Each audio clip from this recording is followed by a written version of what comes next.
kan dulu kan mikirnya kan kalau punya energi kuda macan putih, uang yang punya itu pasti gampang kesurupan macan kayak gitu loh Mas. Koyo wah gitulah saya.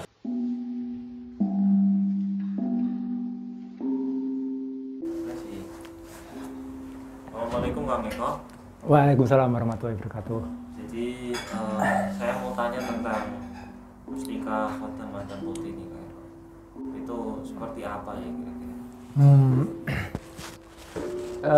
Kalau disuruh menjelaskan itu sebenarnya panjang lebar Mas ya. Saya harus apa istilahnya kembali flashback ke masa lalu. Tapi pada intinya saya dulu itu sebenarnya malah nggak paham kalau saya itu sebenarnya ada semacam energi khodam macan putih yang ternyata mengikuti saya. Oh, gitu. Dulu awal-awalnya itu malah saya nggak paham kalau itu energi khodam macan putih. Jadi saya mau cerita dulu ya sebelum saya jelaskan apa itu khodam macan putih. Nah, suatu ketika itu saya itu pernah bertemu dengan guru saya bahwa saya ada semacam energi yang mengikuti. Saya pikir itu yalah wis gitulah paling yo ketemplokan mikirku saya gitu. Sebabnya saya dari dulu itu memang selalu ketemplokan yang namanya makhluk-makhluk sing gak genah no Mas. Oh, iya. Rata-rata yo kuntilanak. Terus makhluk-makhluk kasat mata sing wujude iki yo demit-demit wedok seperti itulah. Nah, terus suatu ketika itu ada energi yang sangat beda sekali saya rasakan. Itu sampai membuat saya itu pusing 7 hari 7 malam. Ya, pusing 7 hari 7 malam, saya sampai periksa ke dokter ini kenapa seperti itu. Dan suatu ketika saya sudah periksa dokter kelima pun sampai saya ke pindah-pindah dokter waktu itu ya. Saya sama dokter pun tidak menemukan jawaban yang pasti tentang penyakit sakit kepala itu. Terus saya kembali disarankan salah satu teman seperguruan saya waktu itu balik wae kono balik ning guru ning dia coba baca takono napa iku. Rasane koyo kok iki duduk penyakit sing Biasa. ya sing diomong dokter ngono lah ngono Mas. Nah, terus aku balik ning guruku kuwi ya, kembali ke guru dan nanti malam cobalah. Nanti kamu akan menemukan jawabannya kalau kamu apa istilahnya melakukan laku ritual yang pernah diajarkan oleh guru saya. Ya, terus kemudian saya melakukan laku ritual, saya lakukan meditasi, saya mencoba untuk menenangkan diri, untuk mengenal energi apa ini sebenarnya kok sampai bisa mengganggu fisik saya seperti itu. Nah, pada malam itu sebelum saya sempat melakukan meditasi, tiba-tiba rambut saya ini berdiri semua, kayak dijuambak gitu Mas, buambak gitu. Terus setelah saya menoleh seperti itu, ternyata ini adalah energi yang pernah saya salah gunakan ternyata. Iya, dan ternyata itu adalah energi khodam macan putih yang saya kira itu ya energi-energi biasa seperti itu. Saya gunakan untuk mendekati cewek seperti itu, terus saya gunakan untuk ngerjain orang seperti itu.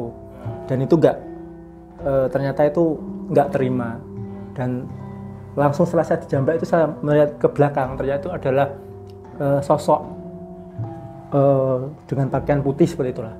Dan itu adalah ternyata beliau ini turunan dari Prabu Siliwangi. Dia adalah anak buah dari Prabu Siliwangi. Dia itu juga punya energi khodam tapi beda dengan Prabu Siliwangi. Kalau dia adalah energi khodamnya adalah energi khodam lodaya, macan lodaya. Nah, energi khodam macan lodaya inilah yang ternyata sudah istilahnya ngendon ning awake saya itu. Ngendon apa bahasa Indonesia ngendon itu. Mengendap, bersemayam di dalam diri saya. Dan setelah saya runut, ternyata energi khodam macan ini adalah energi khodam yang saya kumpulkan dari saya belajar dan saya secara tidak sengaja bisa mengumpulkan energi tersebut ke dalam diri saya.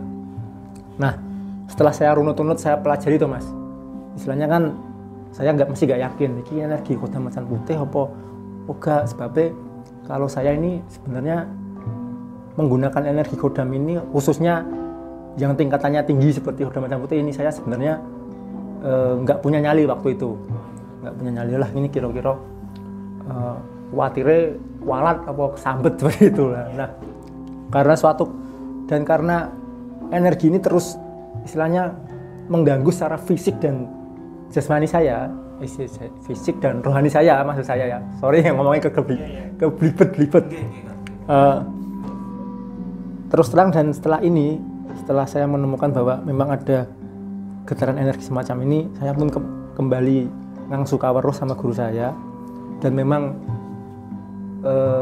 saya mencoba untuk istilahnya untuk membuang energi Khodam Macan Putih ini. Saya sebabnya mikirnya kalau saya punya energi yang tingkatannya seperti ini, saya rasa kayaknya gak mampu gitu. Mas, saya bilang ke guru saya, kayaknya saya gak pantas punya kekuatan bisa merasakan manfaat dari energi seperti ini. Lah piye meneh, guru saya jawab gitu. Lah wong memang kenyataannya yo energi iki gak bisa dipisahkan dari dirimu, gak bisa dipisahkan dari diri saya. Tapi nek pamane kowe mbok trimo ikhlas wae lah, wis ikhlas, insyaallah kowe iso memanfaatkannya ini dengan benar. Insyaallah malah jadi ladang pahalamu untuk nulung awakmu dhewe, nulung wong-wong sing sekiranya bisa saya bantu itu, Mas. Nah, dari cerita tersebut terus kemudian saya mendalami mengenai energi Khodam macam ini ya. Saya dalami, maksudnya saya pelajari, istilahnya saya istilahnya ilmuwan Khodam gitu ya. Ilmuwan Khodam itu ya pengen ngerti seluk-beluk energi Khodam macam ini, dan saya runut. Ternyata saya bisa mengenali 3 jenis energi Khodam. Yang pertama adalah energi Khodam dari Sunan Kalijogo, energi Khodam dari Prabu Siliwangi, dan juga energi Khodam turunan dari kedua Khodam ini.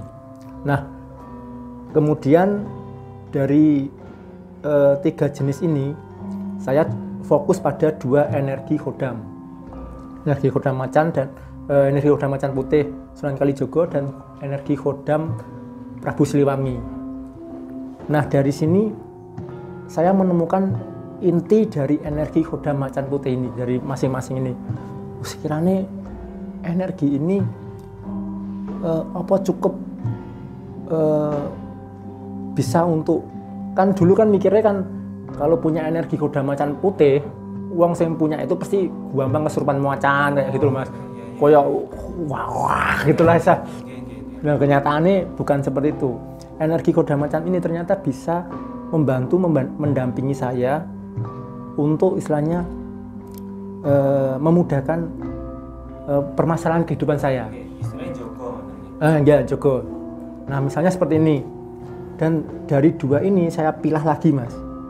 Ternyata ada secara khusus lagi, bisa dikhususkan lagi.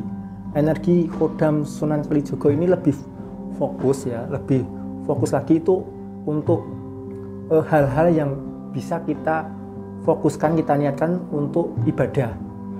Dan untuk Sunan yang Prabu Siliwangi bisa kita fokuskan untuk keduniaan. Nah, untuk keduniaan itu ada pengasihan, kewibawaan, pengarisan seperti itu, Mas.